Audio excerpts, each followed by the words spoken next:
विद्यार्थियों, आज अपनी क्लास के अंदर पहली काव्य प्रभु जी तुम चंदन हम पानी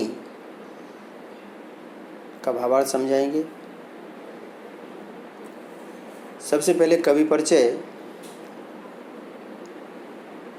संत रैदास का जन्म 1388 ईस्वी और निधन 1518 में माना जाता है, पर ये जो समय है ये अनुमानित है।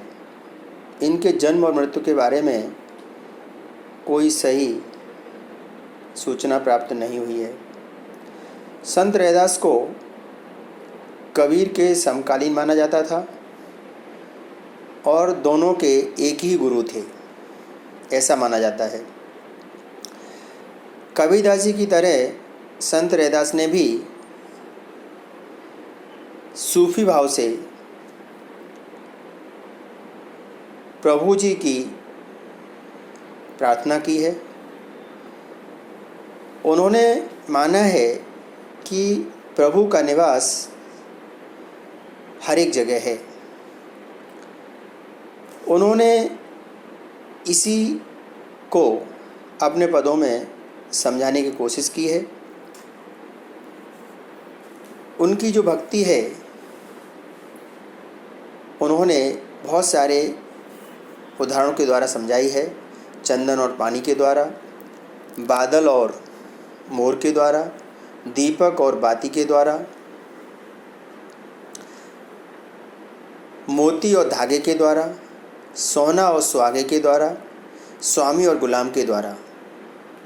इन्हीं चीज़ को हम उनके अलग अलग पदों में हम समझाने की कोशिश करेंगे। तो हम पहले पद को देखते हैं। प्रभु जी तुम चंदन हम पानी,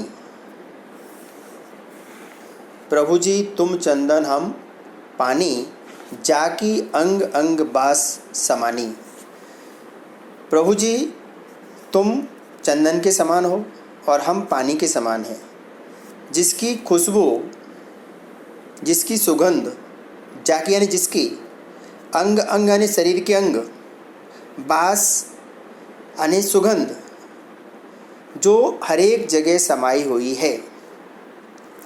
उन्होंने इस तरह समझाने की कोशिश की है कि जिस तरह चंदन को यदि हम पानी में घिसते हैं, मिलाते हैं, तो चंदन की जो सुगंध है, जो बास है, जो खुशबू है, वह पानी में विलीन हो जाती है अथवा पानी के साथ मिल जाती है। दूसरे पद को हम देखते हैं।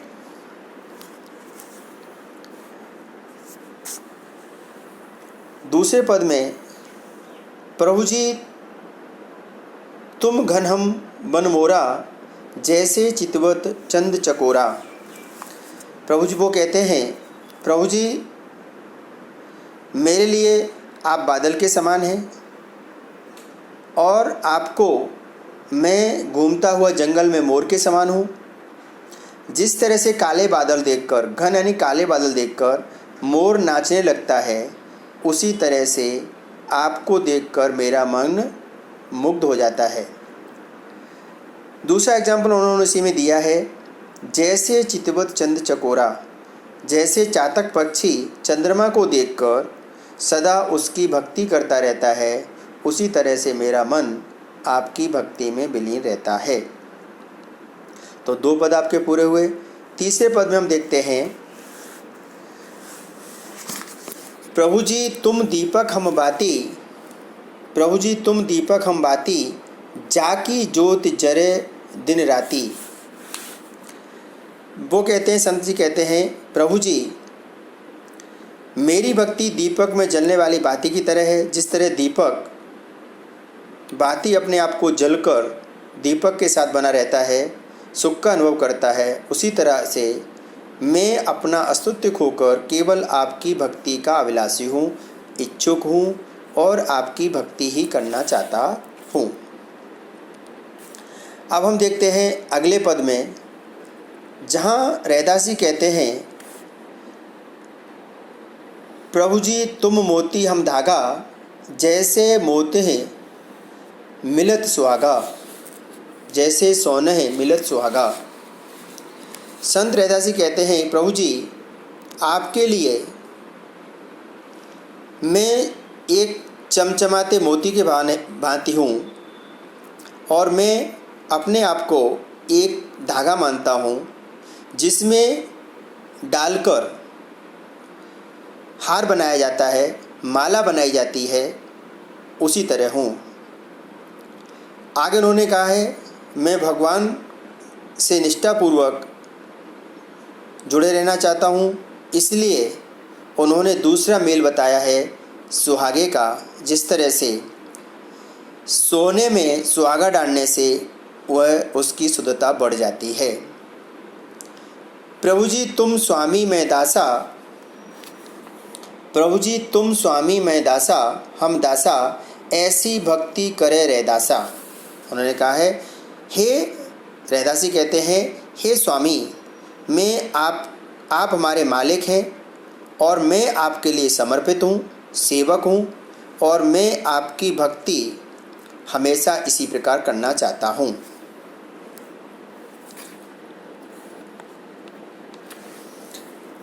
आगे देखिए, इसमें जो शब्दार्थ हैं उसको मैंने साथ में बताया हुआ है। जैसे है जिसकी का मतलब होता है जाकी, यानी जिसकी। अंग अंग होते वो शरीर के अंग होते हैं। फिर और दूसरे भी हैं, सोने पे सुहागा, घन यानी बादल, चंद्र यानी चंद्रमा, और भी दूसरे स्वामी आए, स्वामी यानी मालिक, दासा यानी गुलाम, कर यानी करता है। बराबर, उनको भी आपको ध्यान में रखना है। अब हम आपको देखिए इसके स्वाध्याय के बारे में संक्षेप में बताता हूँ। प्रभु जी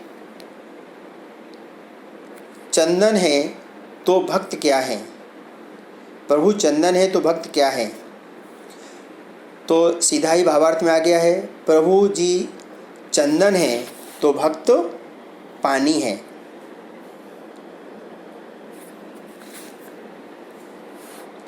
इसका एग्जाम्पल था। दूसरा है, भक्त दीपक बनकर क्या चाहता है? तो दीपक को यहाँ मैंने गोल कर दिया है, उसका मतलब है भक्त बाती बनकर क्या चाहता है। तो यहाँ आएगा बात, दीपक की जगह बाती। ठीक है, तो आप ध्यान रखना उसका, और वहाँ पर बाती बनकर जलना चाहता है। सोने का महत्व तो कब बढ़ जाता है, जो मैंने आपको लास्ट में बताया था, जिसमें बताया था कि सोने में सुहागा डालने से उसका मेल ज़्यादा अच्छा हो जाता है अथवा शुद्ध सोना बन जाता है। तीसरा एक बड़ा प्रश्न है जिसको समझाने की कोशिश की है। भक्त किन किन उदाहरणों के द्वारा समझाता है कि मैं प्रभु के निकट हूँ? आपको इसको समझाना है। तो उन्होंने बताया है, चंदन और पानी के द्वारा बताया है, बादल और मोर के द्वारा बताया है, दीपक और बाती के द्वारा समझाने की कोशिश की है, प्रभु जी मोती और रैदास धागे के द्वारा समझाने की कोशिश की है, आगे सोना और सुहागे के द्वारा समझाने की है, और लास्ट में उन्होंने बात की है कि खुद को वो गुलाम मानते हैं, सेवक मानते हैं, और वो भगवान को स्वामी मानते हैं। तो चंदन और पानी, दीपक और मोर, दीपक और बाती, बादल और मोर, दीपक और बाती, प्रभु मोती हैं तो रैदास धागा हैं, सोना और सुहागा, स्वामी और गुलाम। आगे कुछ सही जोड़े हैं, जिसको मैंने यहाँ पे टिक कर दिया पहले से ही, कि चंदन, पानी, घन, बन, मोर, दीपक, ज्योति, सोना, सुहागा, भक्त, रैदास। तो मैं समझता हूँ ये काव्य आपको समझ